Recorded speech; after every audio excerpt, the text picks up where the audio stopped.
Bem-vindos ao nosso programa com Memórias Constrói-se um País.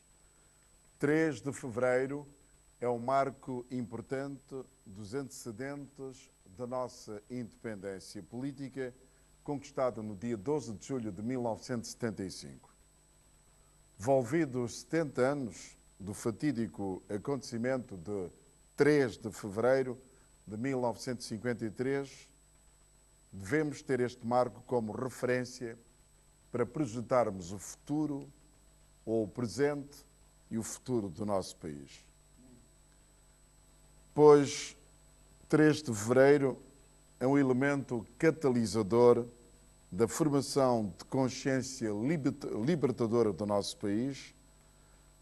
Atualmente, esta consciência deve estar direcionada justamente para libertar São Tomé e Príncipe da sua dependência externa em termos económicos, criarmos condições para que o país possa gerar a sua própria riqueza, ou seja, tornar-se autossustentável.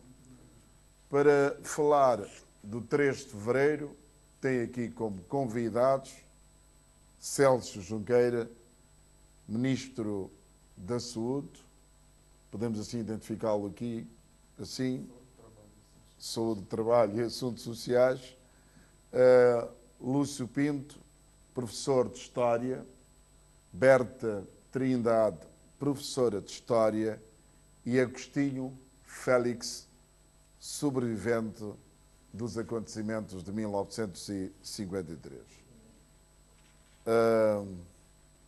Começaria justamente, Sr. Ministro, o Governo, reconhecendo os feitos dos sobreviventes que estão entre nós, decidiu atribuir um cartão gratuito de saúde. Então, como é que chegaram a esta conclusão e é apenas, portanto, quando é que isso estará funcional? Microfone.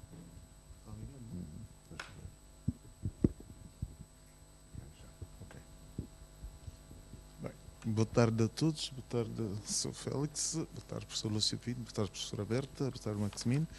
Bem, no âmbito do festejo de 70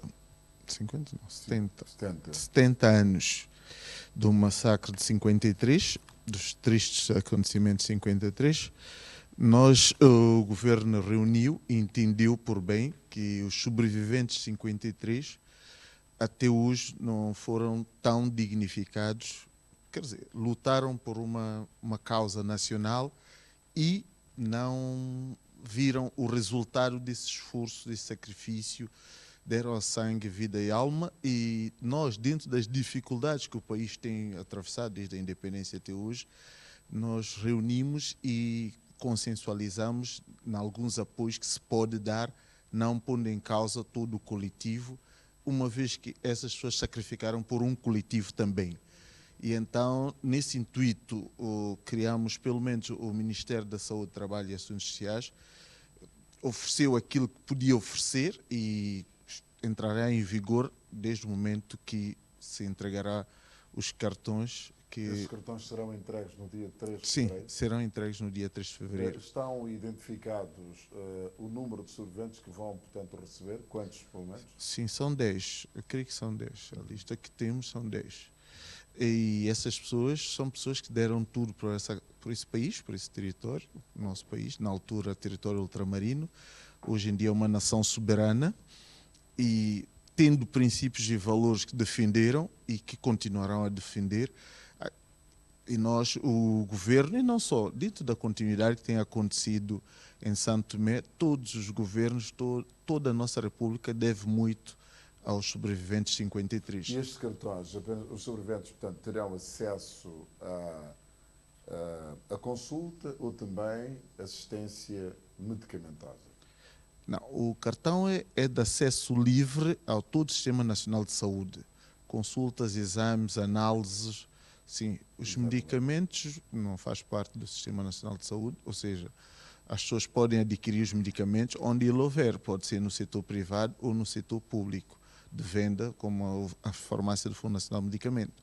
Mas o Sistema Nacional de Saúde, sim, todo quem for portador, nesse caso os 10 sobreviventes, que são portadores desse cartão, e a partir daí também começa um projeto piloto das pessoas que muito sofreram neste país e que deram também a sua vida, pronto, a dedicação à causa de São Tomé e Príncipe e que não estão em condições condignas.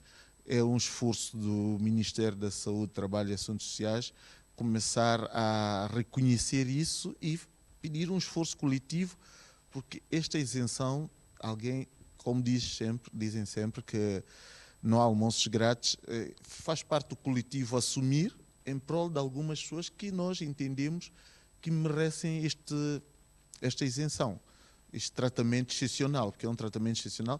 Nós sabemos que todo o povo de São Tomé sofre, quem vive em São Tomé sabe que o sofrimento basicamente é generalizado. As dificuldades do país é constante, ainda não atingimos o patamar em que as dificuldades passam a ser uma coisa assim anormal, ainda é normal viver-se com muito sacrifício, com crises permanentes, com dificuldades permanentes, mas nós entendemos, eu pessoalmente, que um esforço coletivo em ajudar aquilo que alguma vez fez algo de sobrenatural, quase um esforço extraordinário por nós temos esse dever e normalmente faz dentro das famílias, os filhos fazem para os pais fazem para os nossos avós.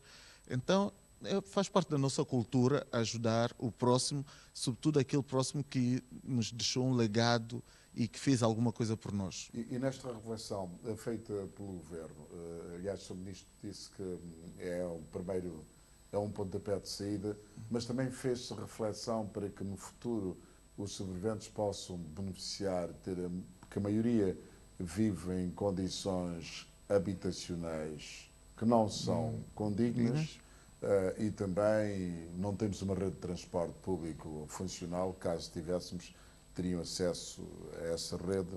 Como é que essa questão foi analisada? Bem, nós analisamos aquilo que podemos dar.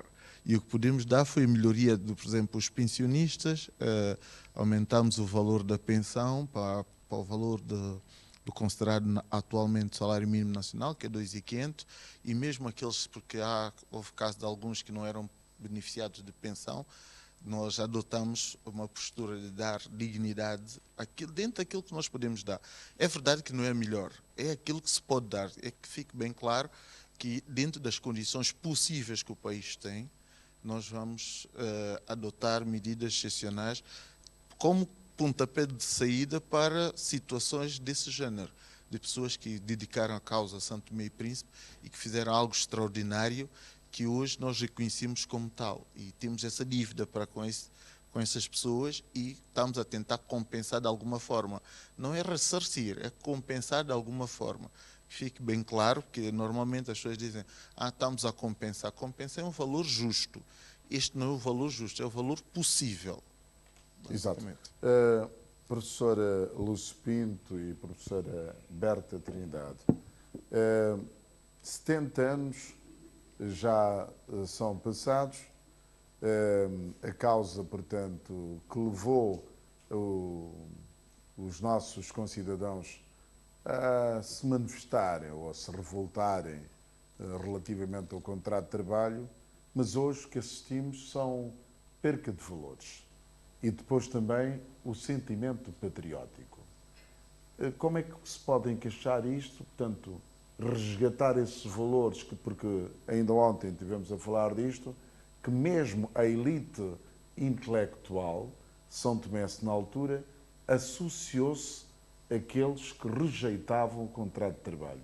Mas hoje temos perca de valores, o sentimento patriótico já estão diluídos. Como é que nós podemos equacionar isto? Bem, as sociedades desenvolvem-se fruto de um conjunto de princípios e valores que edificam essas mesmas sociedades. Não é? Portanto, ao longo da história da humanidade, nós verificamos que o que, digamos, fez promover as sociedades, as pessoas, são os valores, são os princípios e ideais que perseguiam. Não é? Ideais que perseguiam. Então, nós não somos diferentes, a nossa realidade não é diferente. Também vivemos de valores, embora se deva reconhecer que, à medida que o tempo passa, à medida que nós registramos alterações em termos de comportamentos, em termos de valores, damos conta que cada dia que passa esses valores estão a perder. Nós estamos a ver novos tempos, novas realidades. O desenvolvimento científico e tecnológico leva-nos muitas vezes a fazer opções diversas e acabamos por registrar uma perda permanente de valores. Ora, o risco que se pode correr quando perdemos valores é que a sociedade, digamos, desmantela-se.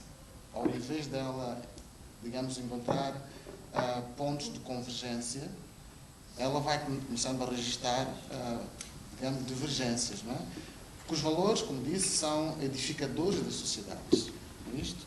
Nós, no nosso cotidiano, no nosso dia-a-dia, nós agimos em função dos valores que presidem, digamos, as nossas atitudes em relação às coisas pessoais, coletivas.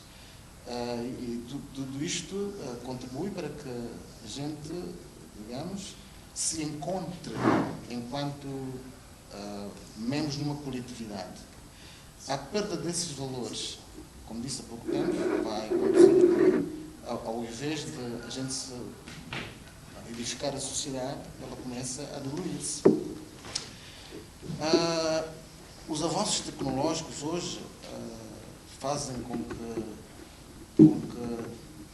as nossas atitudes, as nossas relações com a realidade mudem.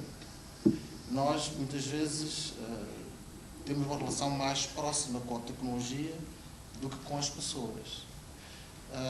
Mesmo em nossas casas, nós registramos que, hoje em dia, os nossos filhos perdem muito tempo, digamos, com as tecnologias e não estão muito preocupados com aquela relação, digamos, que deve estabelecer a todo momento dentro de um lar que permita a que as pessoas estejam mais próximas umas das outras. Mas como alterar isto? Apesar desse avanço tecnológico, e não só, também tem a ver com desestruturação da família, como resgatar esses valores, tendo como foco central aquela união que existia há 70 anos atrás, quando os nossos antepassados se revoltaram. Eu acho que uma via possível para que se resolva essas questões tem a ver com a educação. Eu acho que a educação deve retomar, eu quando digo retomar, porque nós perdemos muitos valores que eram veiculados através da educação. Então, o professor era aquela imagem daquilo que nós queremos seguir, ele transmitia a segurança, transmitia valores, atitudes que podiam guiar-nos no nosso cotidiano.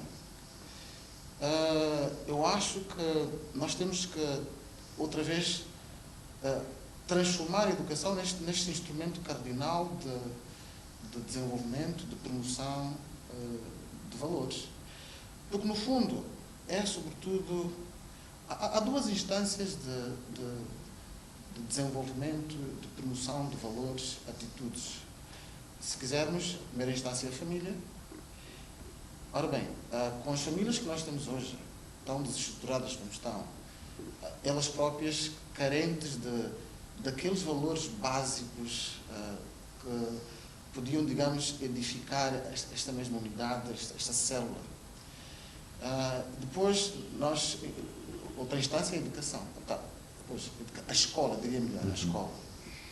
Agora, a escola não tem conseguido, apesar dos esforços feitos ao longo dos anos, não tem conseguido ser transformada, digamos, neste instrumento de mudança.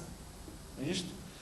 Porque é na escola onde nós temos professores, é um espaço formal, onde existem professores que deveriam, pelo menos, estar preparados para lidar com essas matérias, mas nós notamos que, cada dia que passa, a escola, digamos, com suas dificuldades de todo tipo, não têm conseguido constituir, na verdade, esta segunda instância e a mais importante de todas. Porque é na escola que nós damos forma e conteúdo às pessoas, às crianças, jovens e adultos.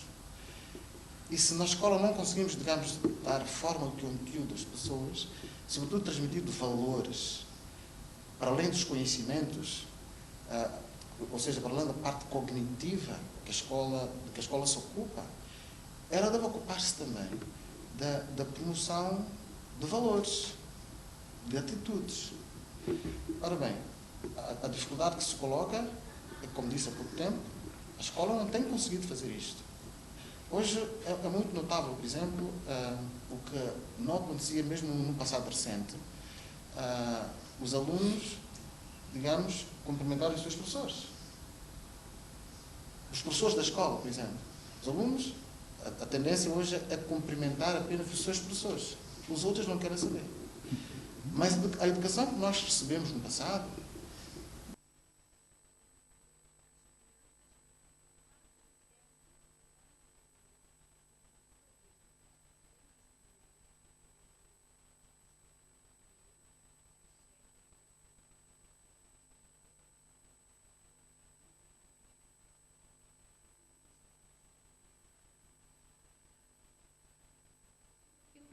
apetecer fazer.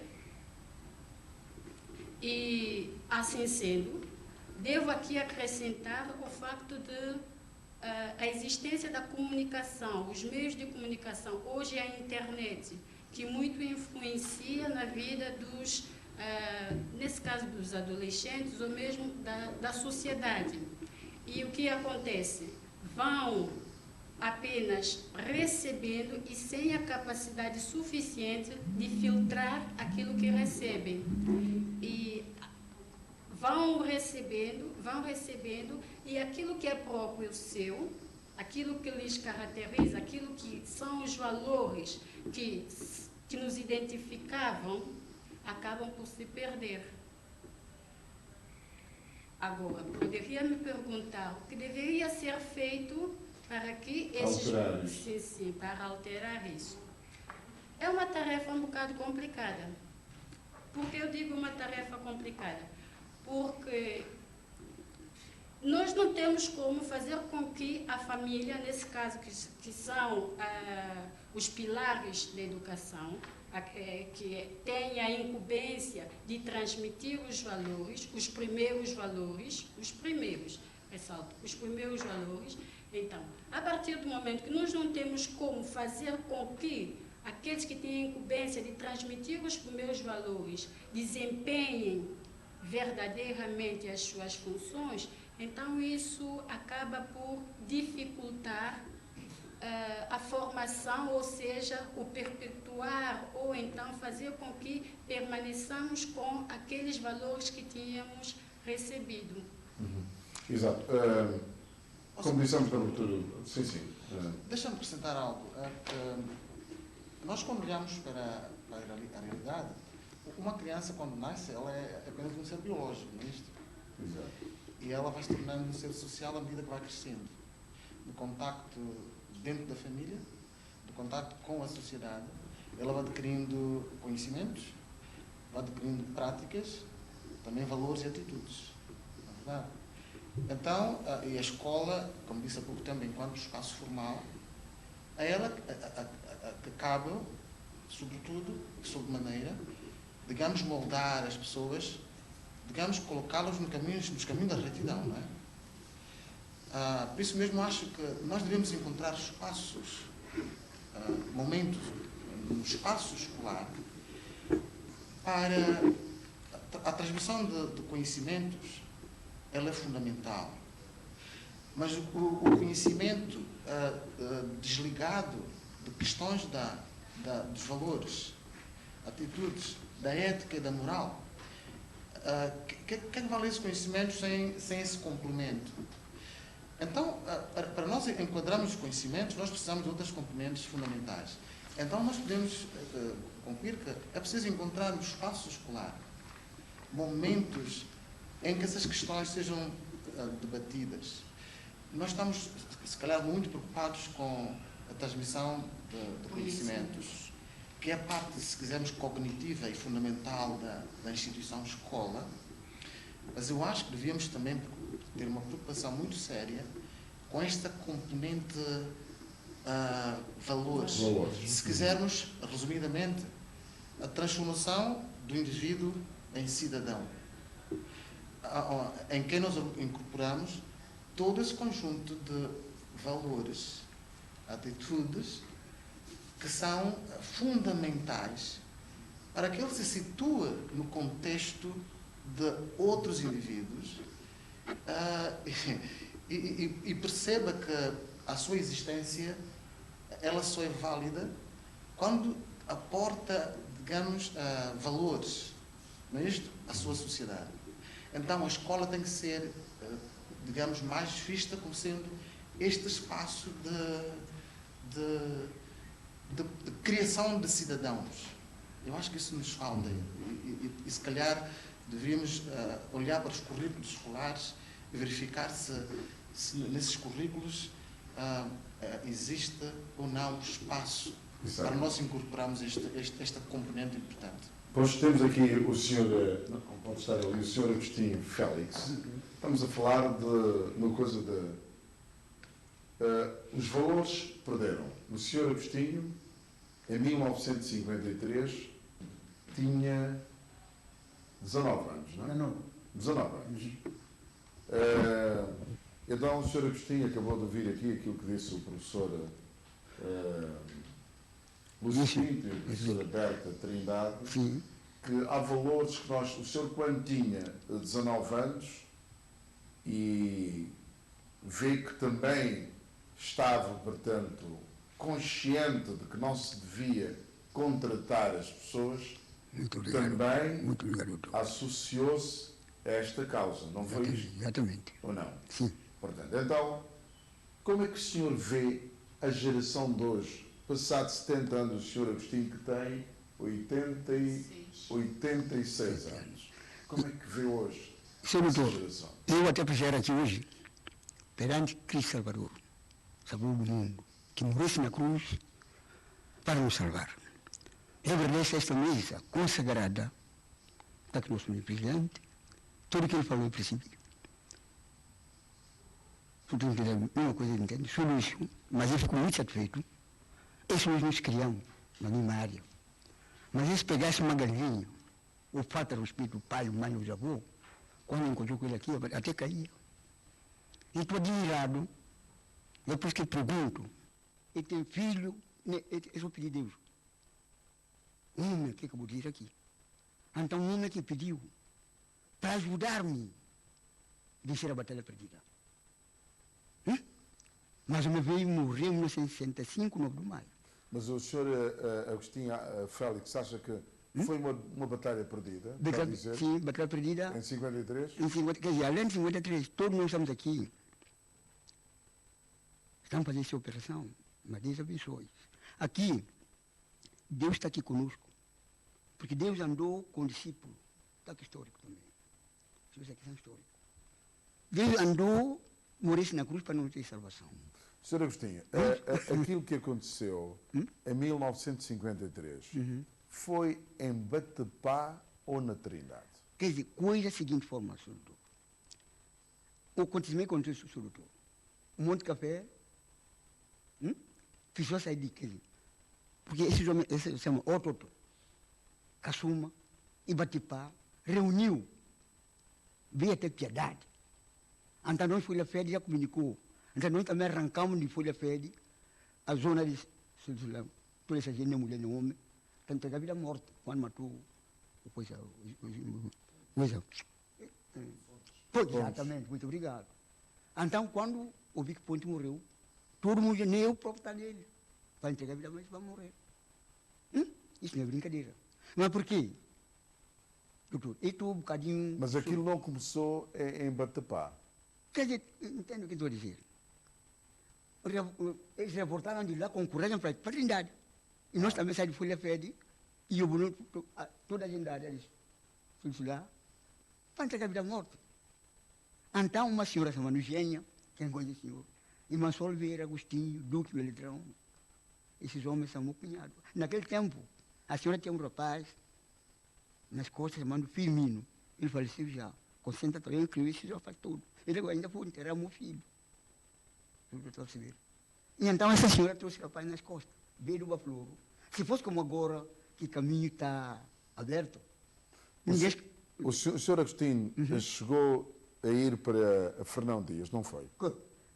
Doutor, Foi? doutor, quem é que estava lá? Festa. Mas ele foi defendido. E como é que conseguiu escapar? Eu escavo porque Deus é tudo para nós.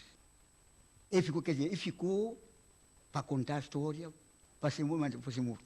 Tem que ser representado aqui. Do contrário, ele não podia viver, porque eu sou atacado em tudo. Eu não posso ter mulher em quintal, não posso ter uma criança em quintal.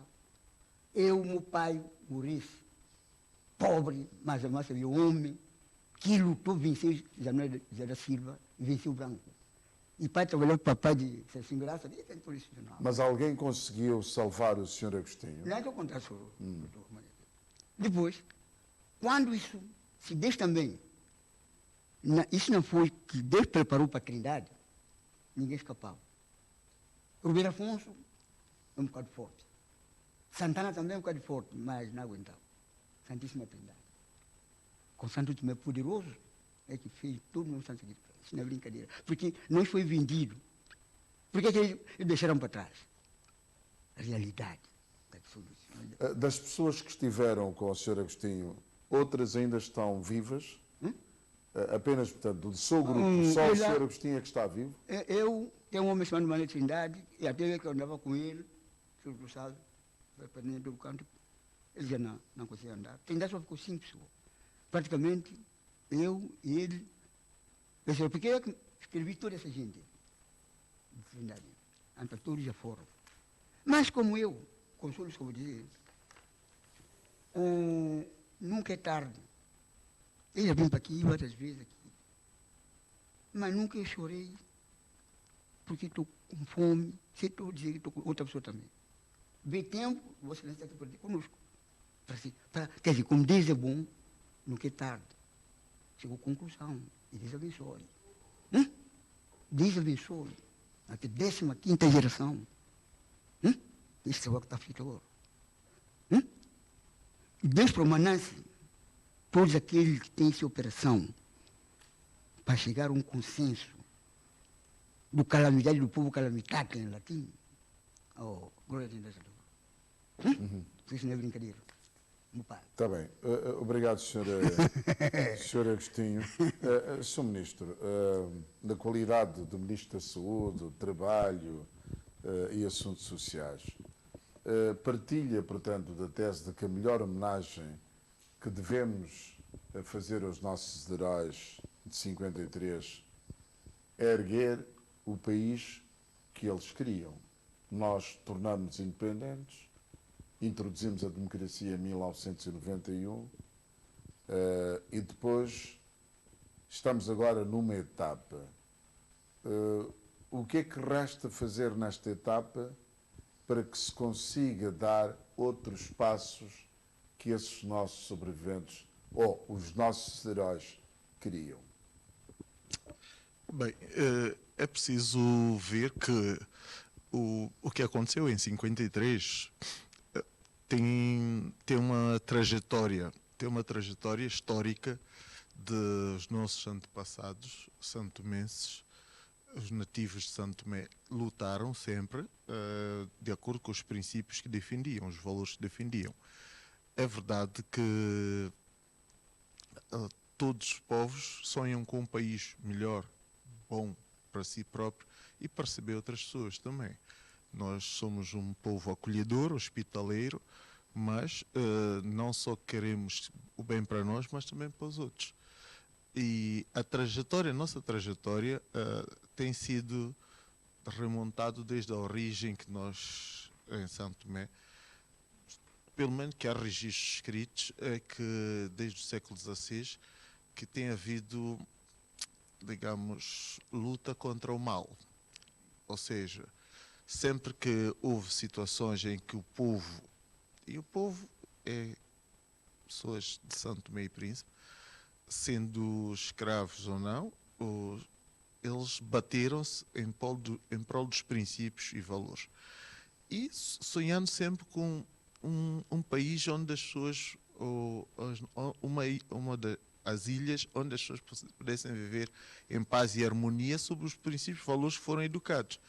Nós somos de matriz católica cristã e os valores que se preconiza, a moral cristã e os valores da vida como um bem supremo e as condições de trabalho e de habitabilidade também incluem-se nisso.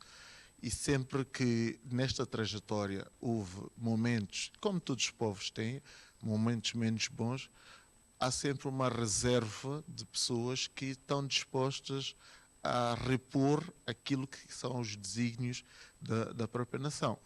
E o que aconteceu em 53 foi isso, foi a recusa de algo que se faria mal a Santo Tomé e Príncipe, enquanto povo, enquanto nação, enquanto cultura. Nós temos a nossa cultura própria e os nossos valores, e isto foi defendido. É verdade que, ultrapassando estas etapas, há outras etapas por vencer. Todos os povos assim o têm feito, e cada século, cada geração luta sempre por um valor, por uma meta a atingir. A geração do nosso companheiro aqui de painel, o Félix, lutou, batalhou por aquilo que encontrou na sua realidade. Hoje em dia, nós, digamos, os jovens, as pessoas que habitam em Santo Tomé, têm outras batalhas. Exato. E continuarão a lutar por elas. E farão de tudo o melhor que têm para vencer essas batalhas. Temos orgulho dos nossos antepassados, sobretudo as memórias vivas que ainda podem falar, como é o nosso colega aqui do painel, o Félix, é que fizeram a opção certa. Hoje podemos dizer que fizeram a opção certa. Houve, se calhar, na altura, hesitações, houve pessoas que optaram por outro lado, porque num conflito, num momento de decisão, há sempre pessoas, naturalmente, podem apostar no cavalo errado ou acreditaram noutra história. E calhou que o Sr. Félix, que está cá conosco, e os demais nossos colegas painéis sabem que houve pessoas também, um grupo maior, e que venceu e que conseguiu impor ao lado certo da história e pelos valores que realmente nós transportamos conosco e queremos que seja passado de geração em geração. É verdade que a geração que tem mais dificuldade em aceitar determinadas imposições, porque existem conflitos geracionais. Uma geração que se considera melhor que a outra diz que não, vocês não fizeram tudo, vocês deixaram a pior parte para nós. Outra diz não, a pior parte você não viu, não sentiu. Nós tivemos a pior parte. Imaginemos as coisas que aconteceram, por exemplo, na praia de Fernando Dias, em que mandavam as pessoas esvaziar o mar. Nós sabemos que cientificamente é impossível. E houve torturas, houve humilhações, houve muita coisa que não se pode comparar e cada geração tem o seu obstáculo a ser ultrapassado. Deus reserva para os seus soldados o melhor. E o que eu acredito que, tal como o Sr. Félix disse, tinha que restar pessoas, um grupo, a contar a história. Porque se não restasse ninguém, podia ficar como lenda. O que não é o caso. Não é nenhuma lenda, tem pessoas sobreviventes, existem marcas, cicatrizes que facilmente não serão superadas independentemente de haver renovação na geração que está a comandar o país, mas nós queremos que esta memória não seja apagada, até porque nós precisamos aprender com os erros, com as lições desses momentos. E isso, mesmo a potência colonizadora, na visita do presidente Marcelo, eu lembro perfeitamente em que ele fez uma meia-culpa enorme porque reconheceu. Tardou este reconhecimento de Portugal sobre o que aqui se passou, foram coisas horríveis, e em todos os momentos que acontecerá coisas desse género, nós devemos ter a capacidade de reconhecer e de ultrapassar. E o próprio governo português atual, que existe continuidade de Estado, as heranças são boas e más, e cada um de nós deve assumir no seu devido tempo as suas responsabilidades e melhorar para que no futuro estas coisas sejam evitáveis. Que a relação entre os povos seja uma relação de harmonia e não de conflito permanente e que causa problemas nas relações futuras e que na descendência não estejamos ainda a ter esses traumas que são muitas vezes inultrapassáveis e que podemos voltar ao ponto de partida onde tudo começou e não começou tão bem assim. E cabe-nos a nós fazer um esforço de cooperação, de colaboração entre os povos que naquele momento não se deram da melhor forma e interpretaram mal os momentos. Eu acredito que tanto o povo português como o povo santomense são povos que partilham os mesmos valores, os mesmos princípios. Independentemente de que os seus dirigentes, que são pessoas temporárias, que os cargos são temporários, tomem decisões boas ou más e que não culpemos nenhum dos povos, que todos os povos desejam o melhor para si e para os outros também. Basicamente é isso que vamos ter que fazer e essa é a lição que vamos seguir em frente. Eu pessoalmente tenho lido e estudado muitas coisas para entender o que se passou no passado, para projetar um futuro melhor e com mais harmonia nas relações. O lema este ano é "Com memória constrói-se um país". Falamos aqui que estamos numa era da globalização onde sobressai a questão das novas tecnologias de informação e comunicação, mas a verdade também é que muitos jovens, eu conversei com muitos jovens, dizem que nas escolas não tem sido passada informação frequente, suficiente sobre os acontecimentos de 1953.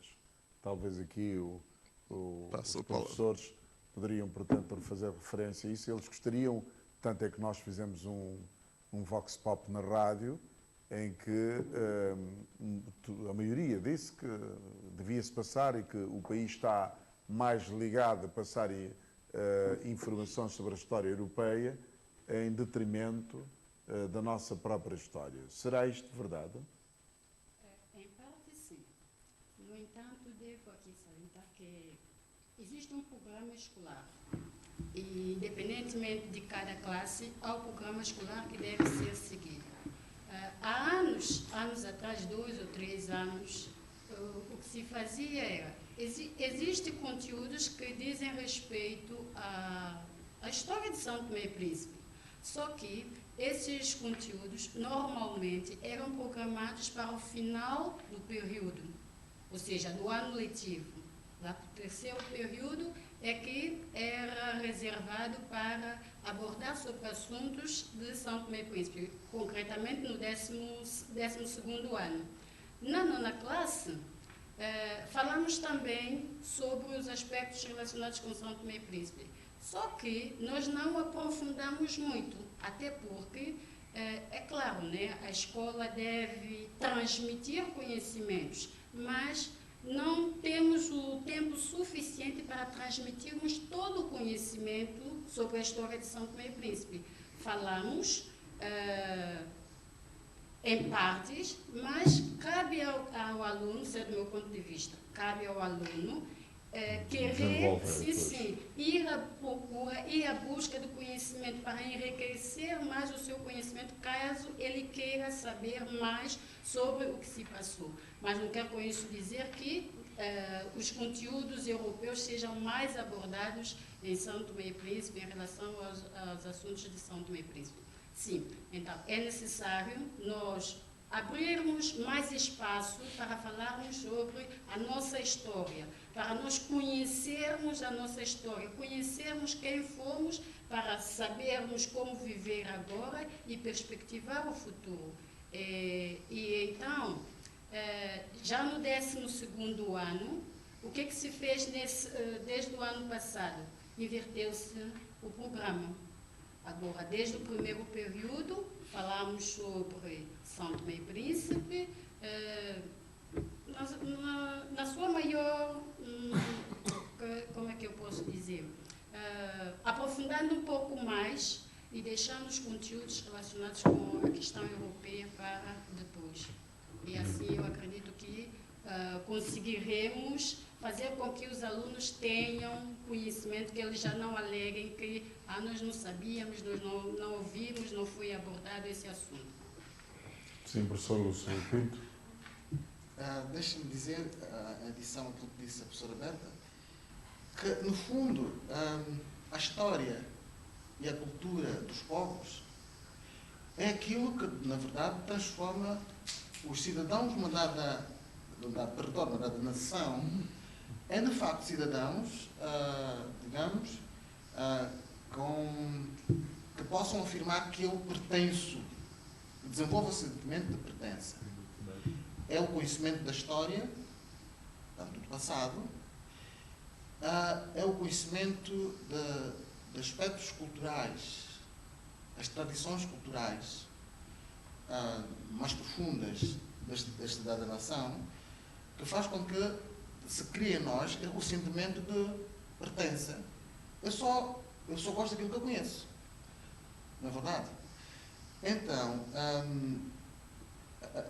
essa evolução que foi feita agora, dita pela professora Berta, é fundamental, porque nós recebemos no ensino superior, particularmente, mais ou menos, se quisermos, cerca de 90% de alunos que não têm quase conhecimento nenhum da sua história. É muito grave, da história e da sua cultura. E nós, quando trazemos a nossas aulas alguns elementos culturais nossos que caíram em desuso, ficam, digamos, boquiabertos, admirados, mas tudo isso é coisa que nós criamos. O que se quer dizer? É que nós precisamos de fazer um pouco mais para que nas nossas escolas, desde o nível primário, há coisas que nós podemos ensinar às crianças para o seu nível. Podemos ensinar ao adolescente, depois ao adulto, depois ao qualquer assim. Porque é uma enorme lacuna. Eu acredito que não haverá muitos povos no mundo que desconhecem a sua história, como é o caso de Santo Tomé e Príncipe. Exatamente. Precisamente porque o espaço onde este conhecimento deve ser transmitido é a escola. Embora possamos aprender em casa com nossos pais, com nossos vizinhos, através de histórias de vida das pessoas com as quais nós partilhamos os nossos momentos. Mas é a escola que tem a obrigação de transmitir o essencial que nós precisamos para fazer com que nós nos conheçamos melhor. E nós nos conhecemos melhor através do conhecimento da nossa história, das nossas tradições e coisas do género. Então, eu acho que é preciso fazer um pouco mais. Porque, na verdade, ao longo de vários anos, tem havido eu acho que é um enorme deixar andar em relação a essas questões da nossa história. E nós temos que fazer muito mais. Na verdade, se nós quisermos, a história mundial, dentro da qual nós estamos inseridos, nós conhecemos mais a história mundial do que a nossa própria história, o que é um contrassenso. Devemos conhecer a história mundial, sim, porque nós estamos num mundo globalizado, em que as relações entre as pessoas, o conhecimento deve ser universal, mas, antes de tudo, temos que conhecer a nossa história. E esta é uma lacuna enorme. Eu acho que devemos fazer um pouco mais no âmbito dos diferentes programas, situar, por exemplo, quando falamos da Idade Média, ver como é que nós nos encaixamos lá neste período. Na Idade Moderna, como é que nós nos encaixamos naquele período. Na Contemporânea, como é que nós nos encaixamos. Quer dizer, de modo que ao longo de vários anos, mas sobretudo até o 9º ano, que é o ensino geral, que o aluno saia, pelo menos, com um conhecimento suficiente da sua história. De resto, eu acho que assim a educação não está a cumprir o seu papel. Exato. Sr. Ministro, em Fernão Dias ergueu-se o memorial, uma forma, portanto, de homenagear aqueles que se revoltaram em 1953, mas esse memorial não tem sido devidamente tratado, não é? O seu tratamento normalmente antecede só escassos dias da própria comemoração, não é? Aliás, foi criado com o objetivo de ser também um roteiro turístico e não tem sido. Agora, como a sua resposta aqui não vai ser apenas enquanto membro do governo, mas também como um cidadão, não é? Como dar uma maior visibilidade a este memorial? Bem, realmente o professor Lúcio Pinto avançou uma introdução que é a questão da cultura e da identidade. Existem vários segmentos no setor turismo, um dos segmentos é turismo de cultura também, e realmente nós estamos com dificuldades em vender esse tipo de turismo, em São Tomé sobretudo, até porque muitos dos operadores turísticos desconhecem o nosso potencial turístico na área da cultura e nas nossas tradições e marcos, coisas que nos marcaram. Eu vejo que países como a Polónia, por exemplo, têm um turismo muito elevado na questão dos campos de concentração nazi, Auschwitz, Pauschau. Nós tivemos um campo de concentração, por exemplo, Cabo Verde tem Tarrafal, e que é bastante visitado. Nós, infelizmente, o nosso setor de turismo ainda não arrancou como deve ser. Tem um arranque incipiente, nós ainda somos vistos como turismo de praia, de sol, de ilhas paradisíacas, e pronto, um pouco como o paraíso perdido e quase sem história. Mas é o contrário, nós temos um potencial histórico muito grande e quem resolve aprofundar sobre Santo Tomé e Príncipe fica encantado. Não é em vão que se escreveu o livro Equador, que é um livro memorial, é um romance, mas com muita história, e de lá pode extrair muita coisa e muito mais. E há livros até interessantes, alguns escritores que tropeçam com Santo Tomé e Príncipe, descobrem que aqui temos quase um diamante por lapidar. É verdade que nós, de facto, nós internamente não temos valorizado os nossos marcos, as nossas pessoas, memórias vivas, e mesmo os que já estão mortos também não valorizamos tanto, mas também é fruto de uma conjuntura económica que vem degradando ao longo do tempo, e quando o ser humano degrada-se muito, ele perde até a noção do que é o valor que deve ter perante as tradições, os seus rituais, as suas crenças, as pessoas que aquele deve muito em termos de legado. E nós estamos cá também neste programa para reverter um pouco este rumo, esta trajetória. É verdade que não é retilínea a história, as trajetórias dos povos não são retilíneas, tem vários zigue-zagues no percurso, mas temos a obrigação, algumas pessoas estão cá presentes e outras que não estão, mas que também estão presentes, quando se nota que está-se a fugir da rota, devemos reorientar, porque os jovens, sobretudo os jovens, eles merecem um acompanhamento das pessoas mais velhas, que conhecem verdadeiramente onde se começou e onde se passou e onde se há de passar ainda, porque nada é novo, estamos num mundo de eterno ciclo, andamos sempre a reescrever as coisas, e eu acredito pessoalmente que é verdade que a educação é uma arma forte, mas também temos os convívios, algumas tradições, por exemplo, do bocado, em que a matriarca mais velha não só dava o bocado, mas contava coisas. Essa tradição de ir sempre ao elemento mais velho da família, o ritual de visitar o mais velho aos fins de semana, para se ouvir, porque nem toda a gente tem a capacidade de perder tempo na leitura, porque a leitura às vezes é chata, mas a tradição oral também ajuda muito. Muitos povos, sobretudo os índios, alguns povos que são tribos perdidas, também não tendo escrita como um elemento de desenvolvimento, têm as tradições orais. É verdade que as tradições orais não são muito valorizadas, porque fica-se entre a certeza e a incerteza de ser uma lenda, um mito, uma invenção, uma coisa qualquer, mas devemos continuar a incentivar.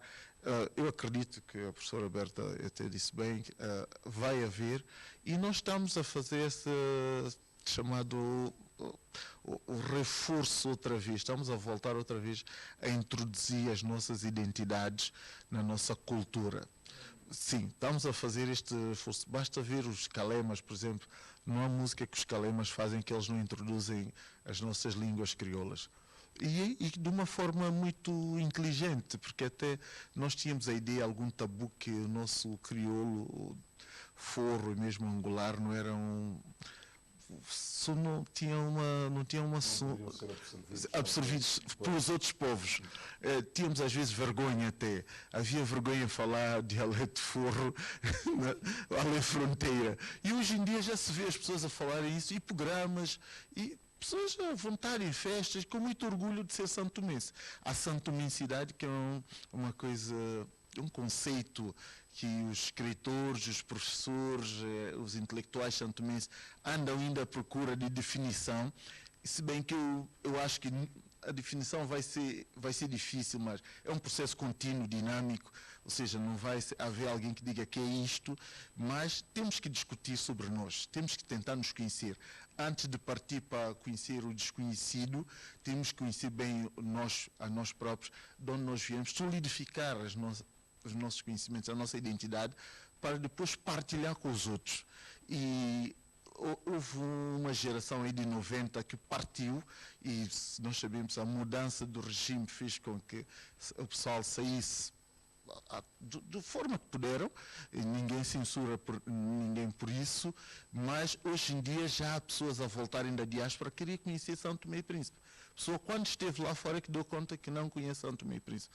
Eu várias vezes faço de guia turístico, eu levo sempre as pessoas a conhecer o Marco de Trasfereiro, levo a conhecer a Roça de Agostinho Neto, a Roça Aguizé, alguns ícones, e até porque não tenho muito tempo, se tivesse mais tempo, há muita coisa bonita e boa para se mostrar de São Tomé e Príncipe.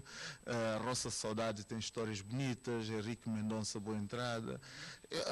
Há roças com histórias espetaculares, a Roça Ubamudo, tudo. A colônia açoriana, eu por acaso vi uma reportagem sobre a colônia açoriana, dos irmãos açorianos que fundaram a colônia açoriana, uma coisa interessante, a descoberta da roça Porto Alegre, do rio Malanza, pelo Visconde Malanza, que é filho do Barão da Aguizé. Nós temos riqueza brutal na nossa cultura. As pessoas não sabem que o mestre Viana da Mota nasceu em São Tomé, foi um prodígio musical e tocou em Berlim, tocou em São Petersburgo. Nós temos vários ícones, incluindo Almada Negreiros, foi vendido como se fosse um brasileiro, quer dizer, numa primeira fase. Agora já se incorporou no que é santomense. Há muita coisa em São Tomé por descobrir, e não só descobrir, porque nós já sabemos que existem, descobrir por os outros, porque nós precisamos de dar a conhecer outras pessoas. Os mais velhos sabem tudo isso, os mais novos é que não sabem, ficam a descobrir, a dizer, olha, descobri. Não é descoberta, já existia. Você é que não tomou conhecimento. E isso é possível. Nós podemos vender também um turismo cultural. Eu faço sempre a questão de convidar os amigos internacionais, estrangeiros, a conhecer também a parte cultural nossa. É muito importante. Não vamos ter vergonha do que é nosso. Nenhum povo tem vergonha do que é seu. Pelo contrário, vendem. Os egípcios vendem as pirâmides. Eu fui ver as pirâmides. É só uma pirâmide. Mas eu tentei perceber como é que há 5.000 anos alguém conseguiu fazer aquilo. Então, da mesma forma que eu tento perceber porque é que nos angulares havia um régulo. Por quê? Por que havia um régulo? O Simão Andresa, por que existiu o Simão Andresa? É preciso nós perguntarmos. Lá não existia reino, era reino dos angulares, mas era reino incorporado na colônia. Como? Os jovens devem fazer esse tipo de questão. E os estrangeiros também vão perguntar por que o Chiloli, por que é uma história europeia e é representada em Santo Tomé? Por quê? Então, nós somos uma simbiose de vários povos, várias culturas. Danço Congo. O rei do Congo foi muito importante no contexto dos descobrimentos portugueses. O rei do Congo foi batizado e tudo. E por que nós temos Danço Congo? Essas são coisas que nós podemos vender e muito mais. Ser oferta turística, por exemplo, nos hotéis, nos espaços de lazer, são nossas tradições. E nós vemos isso nos outros países, no Caribe, no Índico, no Pacífico. As danças guerreiras da Nova Zelândia são das tribos originárias lá. Então, nós não vamos ter vergonha do que é nosso. Devemos promover e muito mais. Escrever, publicar, fazer programas, mais vídeos no YouTube, que há vídeo sobre todas as coisas, mas há muito pouco vídeo sobre Santo Tomé e Príncipe. Exato. Portanto, exatamente, sem dúvidas que os acontecimentos de 1953 vão passar de geração em geração de modos diferentes, com impactos também diferentes, mas acredito que é preciso que tiremos ilações necessárias para que a atual geração possa apropriar-se, aliás, como acabou de dizer o Sr. Ministro, da nossa história, galvanizar o país. E aqui falamos da questão da santomensidade. Enquanto professores de História, será que nós temos a noção exata desta santomensidade ou ainda estamos à procura deste valor que nós tanto defendemos, que é a santomensidade?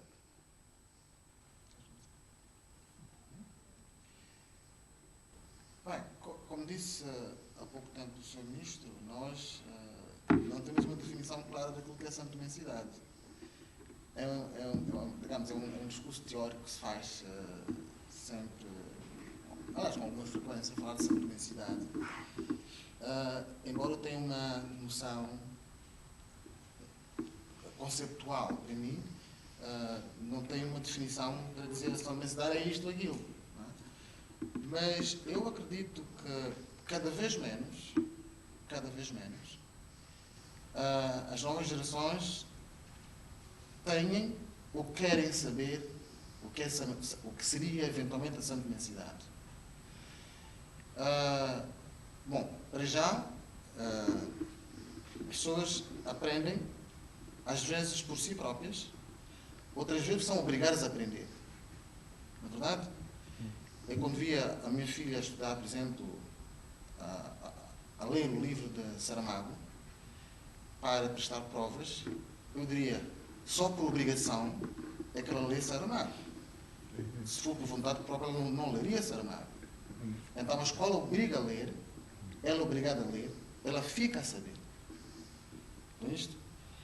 Então, nós precisamos, eu acho, de reorientar a nossa educação a partir de casa e na escola e também na sociedade, fornecendo todo um arsenal de elementos que permitam que a gente perceba a santomensidade não por definições que alguém preparou e escreveu, mas sintamos dentro de nós. Enquanto pessoa individual e coletiva, nós temos que sentir dentro de nós o que é santomensidade. Porque dizer, o ato de falar, é a coisa mais fácil. Agora, o sentir, e o para sentir tem que compreender.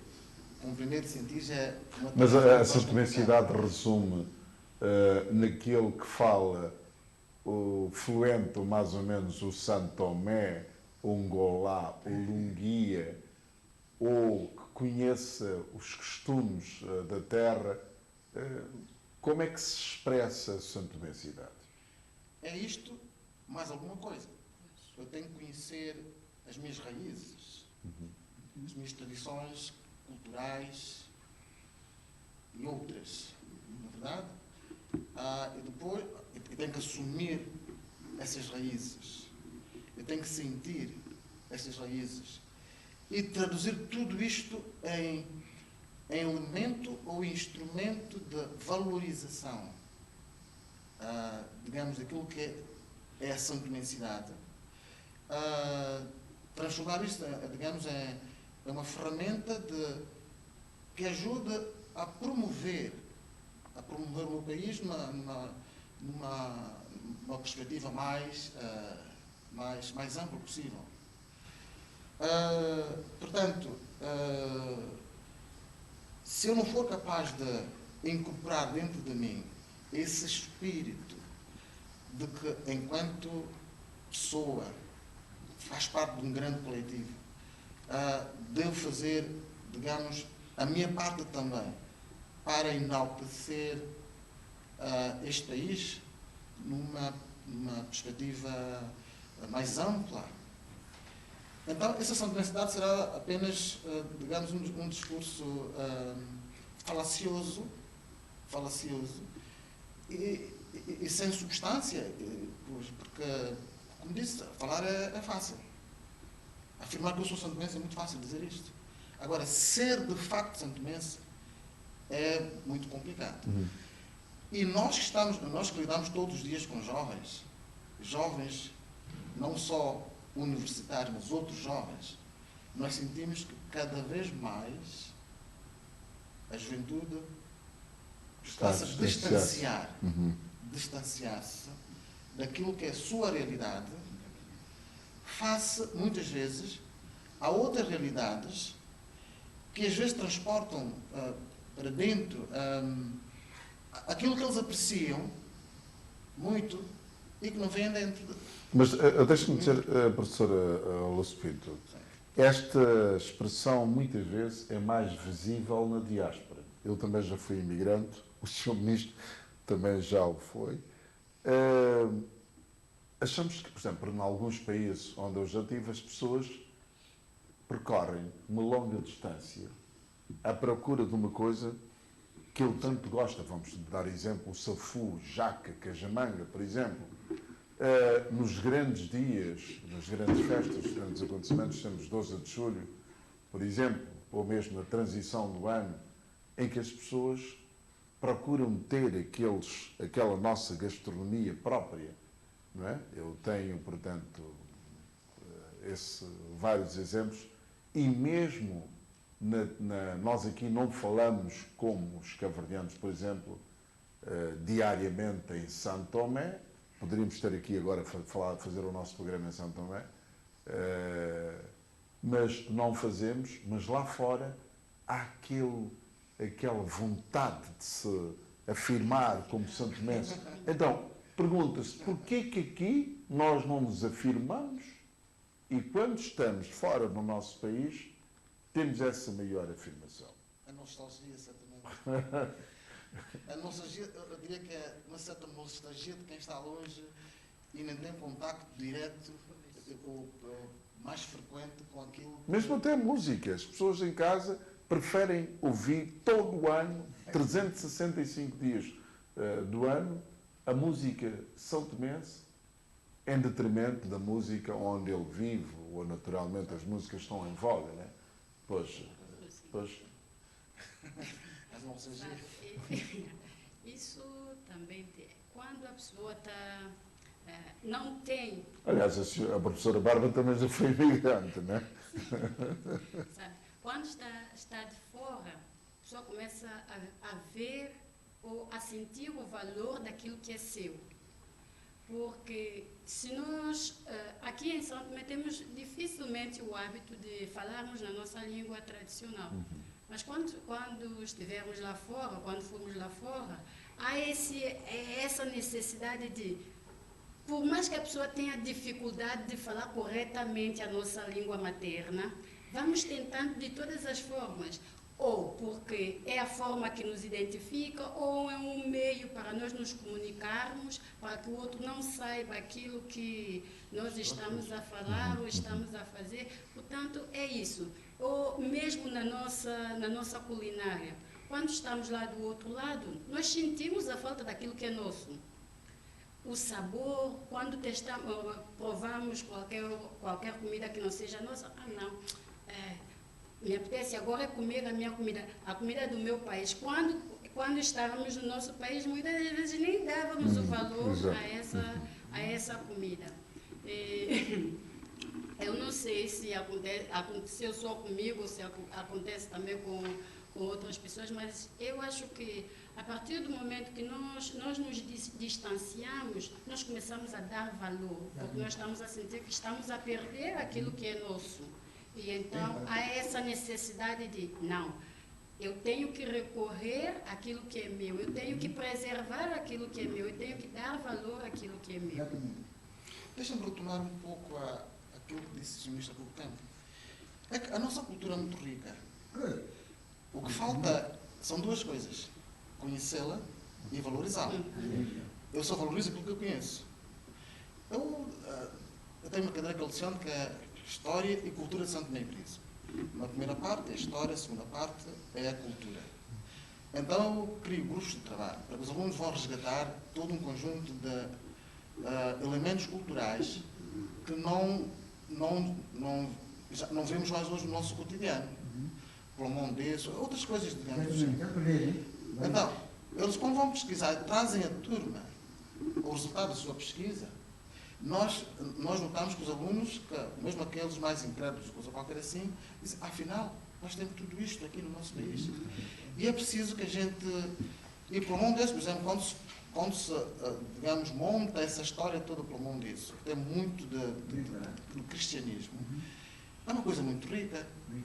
Eu tenho a certeza absoluta que um turista deveria conhecer, mas é preciso que a gente resgate essas coisas, escreva tudo isto. Mas, para que a aí está. reprodução... Mas aquilo feito pela universidade, o seu grupo, não tem isto escrito. Porquê é que não publicam? Não se pode publicar? Não, quer dizer... Essa pesquisa feita pelo... Essa pesquisa precisaria de mais trabalho e tudo mais, alguém que sente, tenha tempo para transformar isto, digamos, num texto, digamos, compreensível, legível e tudo mais. Mas, no fundo, o que eu quero dizer, imaginemos que a gente diga assim, nesta gravada vamos anunciar um festival de Chiloli para o mundo. O Chiloli o quê? O Chiloli é um teatro. É um teatro que eu tenho a certeza absoluta que pode-se vender em toda a parte do mundo e as pessoas comprariam e comprariam muito. Muito. Também pode-se falar do Alto Flúrios. Há Floribes também. Pois, então, se nós pudéssemos capitalizar essas nossas tradições culturais, transformá-las em produto, em um artigo que se vende, estaríamos a ganhar muito dinheiro. Eu tenho a certeza que se nós pegássemos num Chiloli, preparássemos muito bem e fôssemos vendê-lo para várias partes do mundo, haveria, digamos, muitas somas, eu diria mesmo milhões de dólares que teriam a entrar, porque é um teatro que se vende. E muitas vezes as pessoas querem... o Chiloli associa uma história europeia, incorpora depois dentro de si elementos africanos, aquela indumentária, aquele batuque, aquela coreografia, é coisa que muita gente quer comprar. E nós não vendemos porquê? É preciso que a gente, de facto, eu acho, que a gente invista mais nisto, porque os retornos serão grandes. Se nós colocarmos um copo de Chiloli e fazer uma digressão pelo mundo fora, Nova Iorque, Tóquio, Paris, etc., etc., eu tenho a certeza que a gente regressaria com muitos milhões de dólares. Agora, é preciso que a gente tenha políticas viradas para a transformação desses elementos culturais em capital financeiro. Para isso é preciso, digamos, formar pessoas, porque eu prevejo que nas próximas décadas, se nós não investirmos mais, são tradições que vão desaparecer. E recuperá-las não vai ser fácil. É preciso aproveitar agora. Então, para isso é preciso nós conhecermos. Eu só dou valor a Chiloli e outras manifestações culturais se eu conheço. Então é preciso, no meu entender, que se desenvolvam políticas viradas para a cultura, para a transformar em capital. Sr. Agostinho Félix, disse há instantes que a guerra de 53 é uma batalha perdida, não é? Olha, isso além de 53, doutor, isto até que nós estamos aqui sentados, está a fazer uma análise globalmente e apoia esta palavra. Eu aqui no vosso meio, isso mais velho de idade, mas ele tem que rebaixar, compreender, pôr na matéria-prima. Uma coisa que eu vou dizer, ele nunca queixo ninguém, diz uma palavra, ele foi mandado do país, mas o europeu fala-me, Sr. Ambrosio é que me manda aqui, mas qualquer mal é comigo. As patrões dizem, fulano, vocês sabem, tal fulano, você encontra lixo assim, põe em cavalo em cima dele, ele está do mexer. Ele apanhou esse indivíduo. Mas quando ele deu ali sessão do 8 dias em casa, supi um monte de café, grande homem, pediu um monte de café, podia um sábado. Depois disse ele, o fulano fica em casa 8 dias. O patrão perguntou, por que, Sr. Ambrosio? Ele fica em casa. E ainda disse ele, porque o patrão disse, esse fulano dorme debaixo de erva, até se ele ficou rei de Trindade. O senhor Agostinho trabalhou em que empresa agrícola? Muita empresa, doutor. Quais, por exemplo? É um monte de café, morto era para sair de lá. É babuque. Os europeus, doutor, quando ele diz branco, diz uma palavra, quando manda para o caralho branco, é para acabar com ele. É Ambrosio? Não se vai ser Ambrosio. Olha, o babu. Senhor Agostinho, convém sentar-se para ficar doutor, eu sou Jerônimo, eu não sou homem que tem palavra tua, não. E tem letra. Por que eles fizeram tudo? Por que eu não podia estar aqui sentado? Eu podia ser criminoso. Diz uma palavra. Porque sabe por quê? Quer dizer, começar a valer porque não é gramática. Quer dizer, próprio Jesus me fez de propósito. Sr. Agostinho, deixa eu só fazer uma pergunta. O senhor tem 86 anos de idade. Estando hoje 86 anos de idade, o que é que o Sr. Agostinho gostaria de ver hoje, amanhã e depois de amanhã em São Tomé e Príncipe, tendo feito ou tendo participado desta revolta em 1953? Doutor, eu agradeço a expectativa de nível nacional. Isso que acabou de dizer. Mas o que é que gostaria de ver? O que é que gostaria de ver? Veja bem que fizeram esse acordo aqui de trabalho com o Sr. Primeiro-Ministro. Nós professor de história histórico, eu também acompanho, para depois toda a gente... O Sr. Agostinho tem quantos netos? Neto? Olha, doutor, eu tenho 5 netos, o outro é doutor da escola, mas eu não vou falar sobre ele, mas ele é inocente. Doutor, esse chegou, tribunal, esse neto fez o tribunal, eu não conhecia o tribunal. O pai de Lúcia que indicou com o senhor Benguela em Trindade, porque não conhecia o tribunal. Nem setor do Estado não conhecia o Palácio do Estado, o que nós estamos aqui reunidos. Eu sou uma pessoa, até admirei, mas o europeu dizia-me isso. Esse engraçado, isso não é estou falando, estou falando a verdade. Ele sai daqui. Você ainda qualquer teu patrício confiança. Ignorou. Sinceramente, nós estamos aqui. Não é minha gente. Deixa eu dizer isso. Eu nunca sou canuto, isso é vindo do pecado. Mas vamos defender a nossa terra. Vamos defender a nossa vida. Vamos ajudar as pessoas carenciadas. É por isso que eu digo, o jovem, e tem eles, mas minha gente, eu estou a ajudar.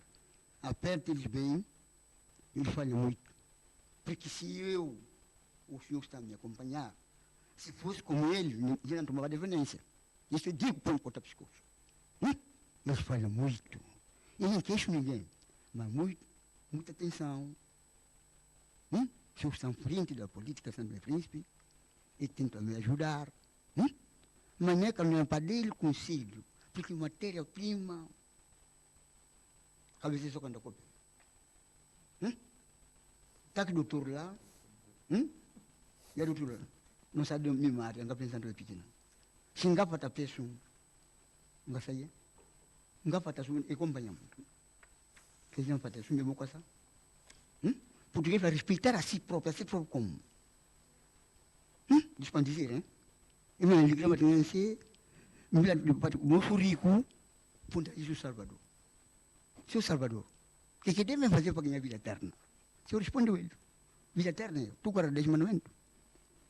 Primeira coisa, não matarás, não roubarás, não levantar para testemunho, não começarás coisa alheia. Nem será mulher teu próximo, ainda não é suficiente. Sr. Agostinho, sim, quer fazer alguma pergunta? Há pouco falou da guerra de 53. Exatamente. Eu preferia introduzir uma correção. Porque não se tratou de facto de uma guerra. Uma guerra tem outras características. O conceito de guerra é uma realidade em que há dois exércitos que se confrontam armados. Então, era voz corrente dizer-se guerra de 53, naquelas alturas, ainda hoje uma outra pessoa diz guerra de 53, mas não é correto. Eu estou armado, tu não estás armado. Eu estou a perseguir-te, tu estás a fugir da perseguição. Eu não tenho como resistir às tuas armas. Mas os outros não tinham armas brancas? São dois? Armas brancas que são machim, Mas só. reta... Primeira coisa que recolheu quem tinha arma, doutor. Quando ele não, Logo no início do massacre, houve um decreto do governador que proibiu a venda e o transporte de quaisquer tipo de armas cortantes, não é? já sabem. Usar essas armas era uma coisa difícil. Até porque se eu sou perseguido com armas de fogo, Exatamente. o que eu faço? Eu fujo. Então não se trata de uma guerra. Trata-se, digamos, de uma perseguição, digamos, de pessoas desarmadas que fogem. Elas não resistem, elas fogem. Então, depois de 3 de fevereiro, daquele célebre ato de morte do Sr. Pontes, aquela população de Batupá e arredores vinha em socorro da Trindade. Exatamente. Passou-se a um período em que as pessoas estiveram pura e simplesmente a fugir da perseguição das armas de... Mas isso só se deu também, deu-se na parte sul da ilha, em Santana, será? Falou-se em Ribeira... Não sei dizer em relação a Ribeira Peixe, mas sei dizer apenas que, como disse já um pouco atrás, que no fundo o epicentro do massacre, o ponto de partida é Trindade de arredores. Algum reflexo também nota-se em Santana, e depois, sobretudo, aquela elite, e não só a urbana, que é vítima de massacre, que é presa indiscriminadamente, mandada para a cadeia civil, outros para Fernão Dias. Então, não se trata de guerra de facto. É uma população que é massacrada por um conjunto de homens armados, organizados, que impõem este tipo de tortura às pessoas, este tipo de massacre. Quem foge, foge. Há pessoas que tiveram que esconder-se em árvores durante horas e dias para não serem perseguidas. Outras tiveram que cavar terra, esconder-se, digamos, por debaixo da terra para não serem vistas, apanhadas. Então, falar de guerra é falar de qualquer coisa que não faz sentido. O melhor é nós continuamos a dizer sempre, portanto, estamos a falar de massacre, em que um indivíduo é perseguido, é preso, é torturado e por tudo mais. Outro aspecto que é importante é que, não sei por que razão, desde logo, atribuiu-se a Batupá o centro, se quisermos, o lugar do massacre. Então, muitos artigos, livros, falam do massacre de Batupá. É um erro falar-se de massacre de Batupá, porque, de facto, em Batupá não houve massacre. Houve, sim, alguns reflexos de pessoas que foram perseguidas, casas queimadas, ou coisa qualquer assim. Mas se nós quisermos localizar os pontos mais importantes dos acontecimentos de 53, vamos localizá-los na Trindade de arredores, aqui na cidade de São Tomé, sobretudo na cadeia civil, e o campo de concentração em Fernão Dias. Depois, pequenos focos aqui ou ali de perseguições em Santo Amaro e outros lugares, zonas de Madalena, porque muita gente que fugiu da Trindade veio para a zona de Madalena e foi perseguida pelas tropas de Gorgulho. Por isso mesmo, nós preferimos falar de massacre não de Batepá, mas massacre de 1953, que é o mais correto. É mais correto cientificamente falar de massacre de 53, porque, falando assim, estaremos a cobrir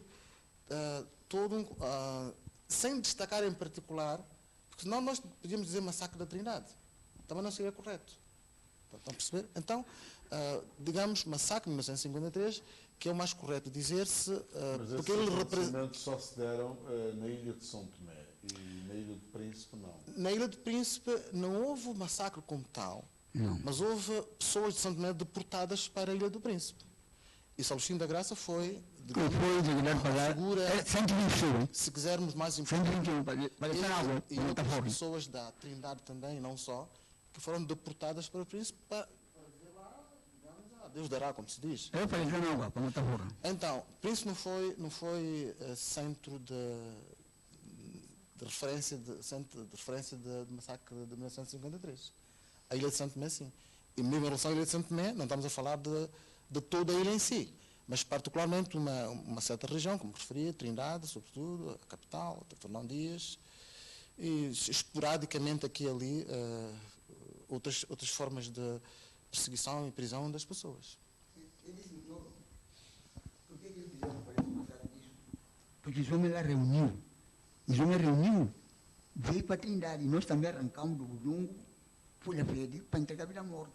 Até por isso que ele viu que os homens lá é competente, porque os homens lá não tem brincadeira.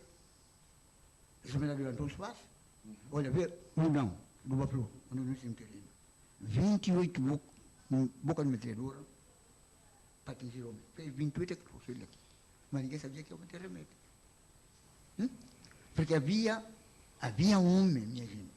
E é por isso que estou dizendo, eu agradeço a Deus nessa altura. Esse pensamento, porque nunca é tarde.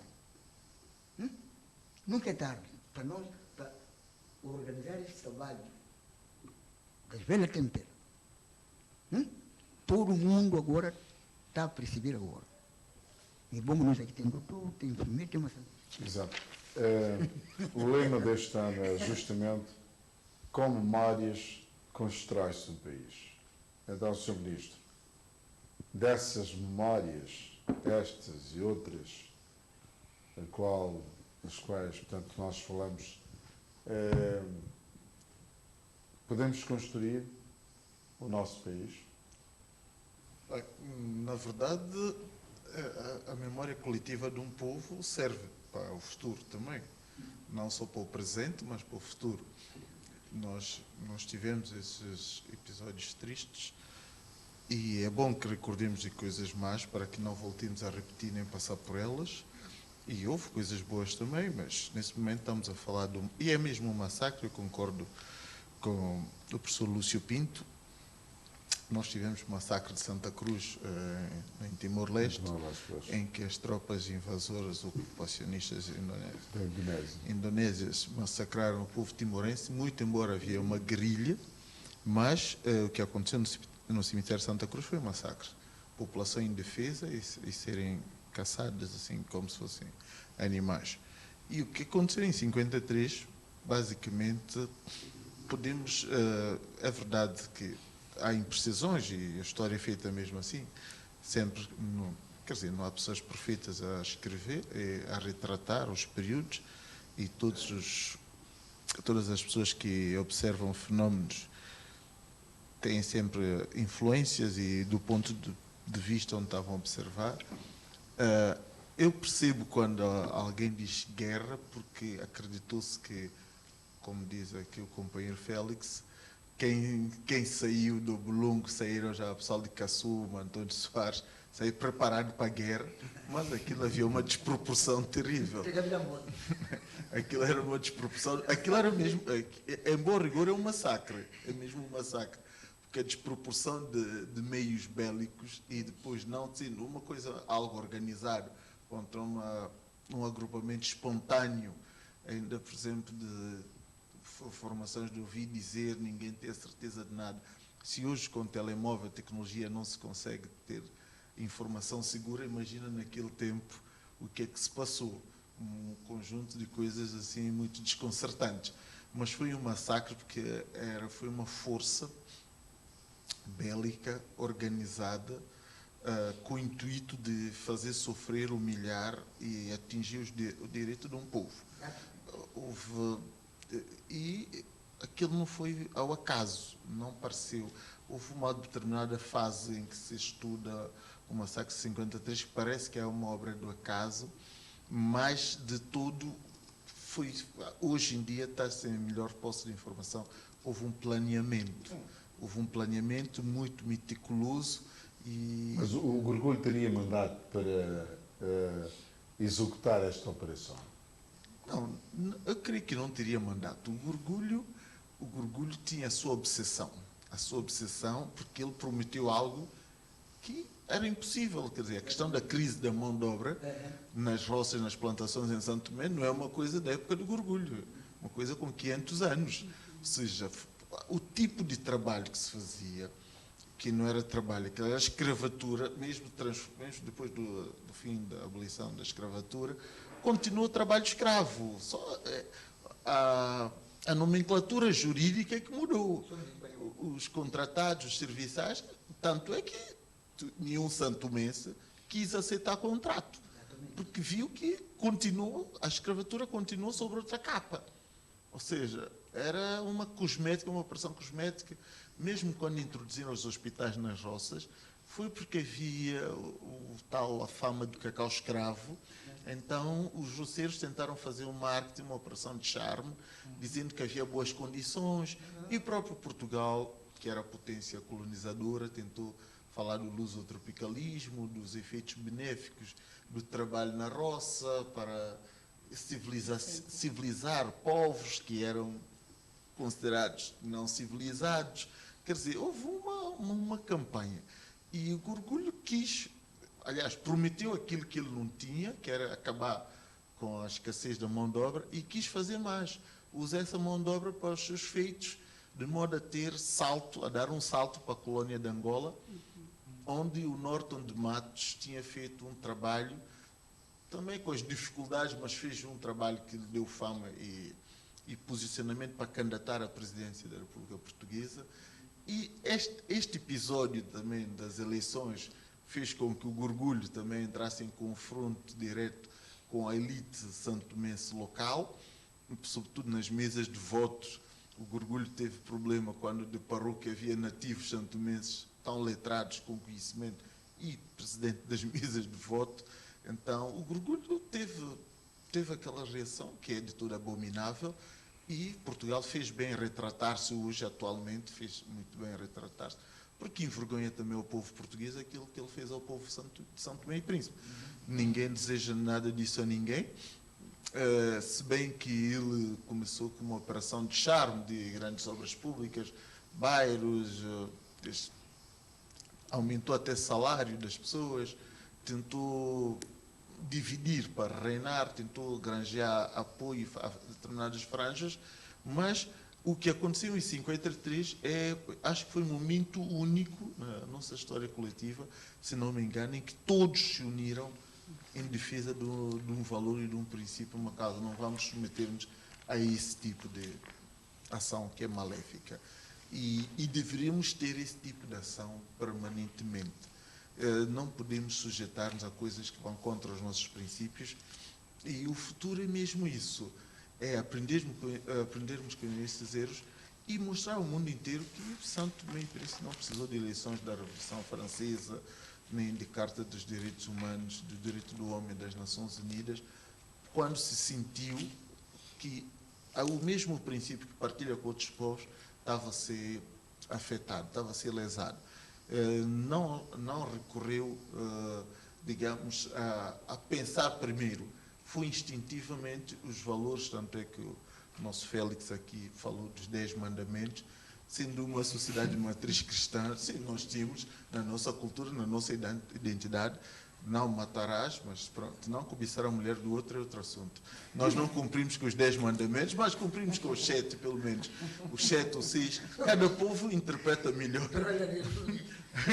Cada povo interpreta melhor os mandamentos que tiveram origem não em Santo Tomé, mas no epicentro das religiões todas, que é Jerusalém. Mas que, eu espero e desejo, e é o que todos cá na plateia, cá neste debate, também creio que desejam, é que não voltemos a aceitar coisas que contrariam os nossos princípios, os nossos valores. Temos que acreditar que esses valores são valores universais. A escravatura não é uma coisa que o ser humano deve aceitar. Se bem nós sabemos que se passa hoje em dia no Mediterrâneo, nós votaremos sempre contra. Santo Tomé e Príncipe nunca estará de braço dado com quem explora, escraviza e humilha o ser humano enquanto um homem digno e que Deus assim concedeu devido à nossa matriz cristã. Muito obrigado, Sr. Ministro. Nós estamos prestes a terminar o nosso programa. Talvez daria aqui a palavra ao professor Lúcio Pinto para fazer, assim, portanto, as suas últimas palavras, não é? Falamos de tantas coisas aqui que é preciso resgatar os nossos valores, etc., a questão da santomensidade e tudo isto.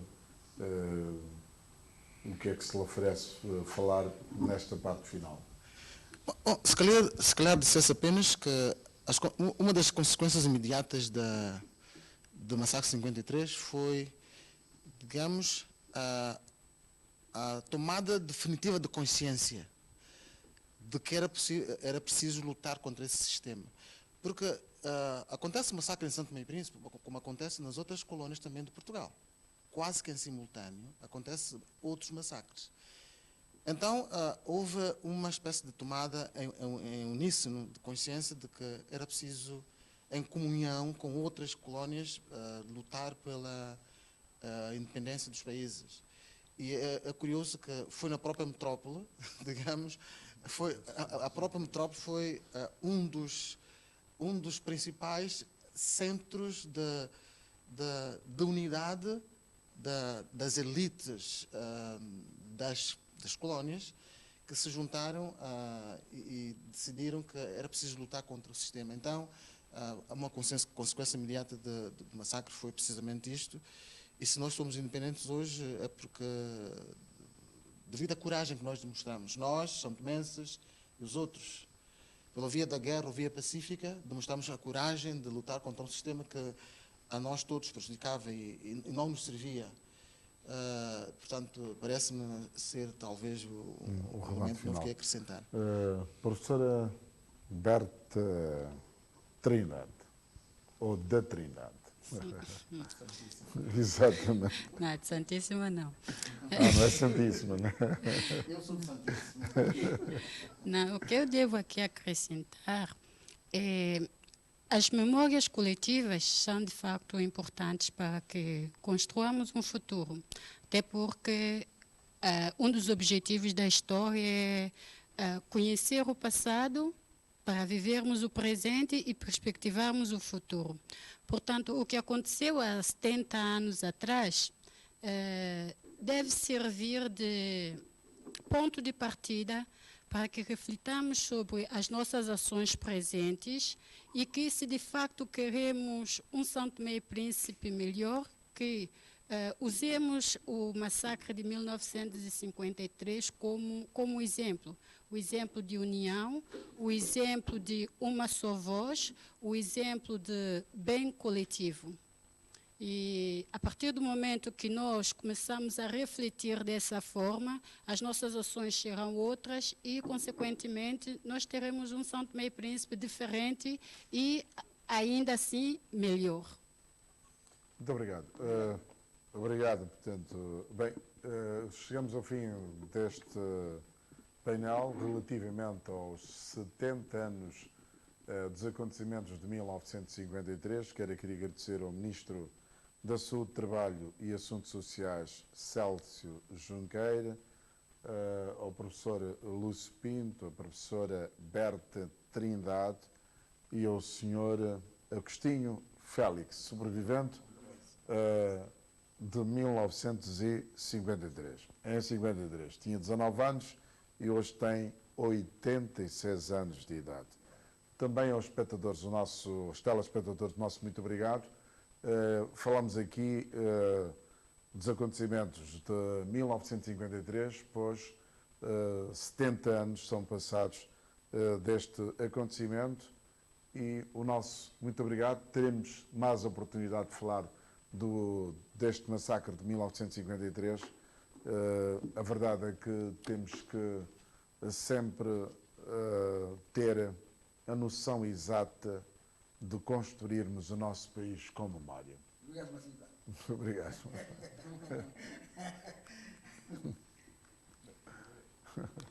Sr. Félix.